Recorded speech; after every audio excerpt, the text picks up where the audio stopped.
nós escolhemos falar sobre o personagem Fredro. Ele é o jovem retórico do banquete. É ele quem dá a ideia de que todos discursem sobre o amor e sobre o deus Eros.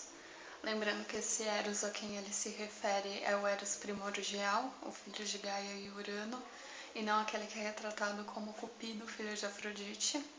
Ele menciona outras histórias da mitologia durante seu discurso também, como a de Orfeu, que é proibido de olhar para trás depois de salvar a sua amada dos infernos de Hades, a de Alceste, que se sacrifica pelo seu marido, e a de Aquiles, que vinga a morte de seu amante.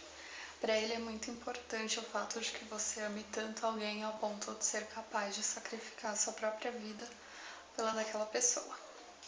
Para ele, o amor é uma das divindades mais antigas e importantes que existe, por isso deve ser muito cultuado e respeitado. O amor para ele torna os homens melhores, torna os homens bons, honrosos, corajosos, virtuosos e dignos. Por isso que ele dá a ideia de todos discursarem sobre isso, darem a sua opinião e incentiva todos a participarem desse discurso. Fedro defende que se houvesse a possibilidade de formar uma cidade ou um exército composto somente por amantes e amados, obteríamos a constituição política ideal, pois teria por base o horror do vício e a emulação do bem. E se combatessem juntos tais homens, apesar do seu reduzido número, poderiam vencer quase o mundo inteiro.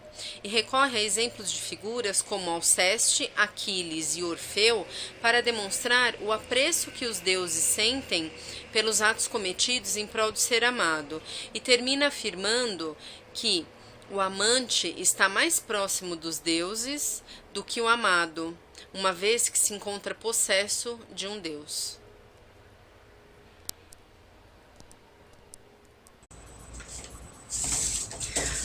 Fedro, um dos convidados para o banquete de Platão, conceituava que o amor deveria dirigir a vida de todos os homens que quisessem vivê-la nobremente.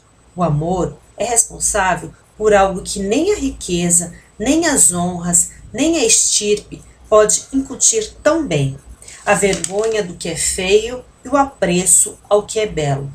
Significa dizer que se aquele que ama fosse surpreendido numa atitude aviltante, ele se sentiria muito envergonhado, muito constrangido devido ao respeito que ele sente pelo ser amado.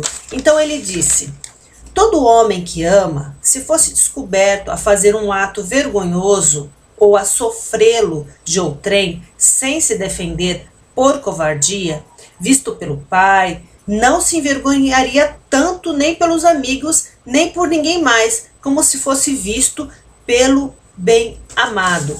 Para Fedro, o amor é fonte de coragem e inspiração, heroísmo. Amar é mais divino do que ser amado.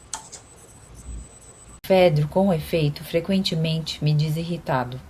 Não é estranho o Erisímaco, que para outros deuses haja hinos e peãs feitos pelos poetas, enquanto que o amor, todavia, um deus tão venerável, tão grande, jamais um só dos poetas que tanto se engrandeceram fez sequer um ecômico.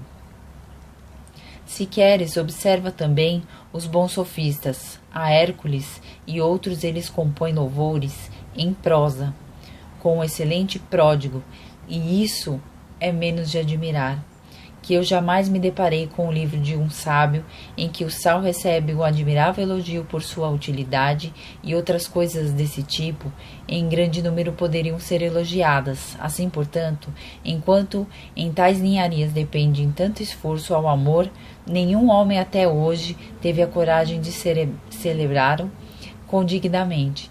A tal ponto é negligenciado um tão grande Deus, que era o grande Deus do amor, e admirado entre os homens e deuses por muitos outros títulos e, sobretudo, sua origem, pois o ser entre os deuses, o mais antigo e honroso, dizia ele.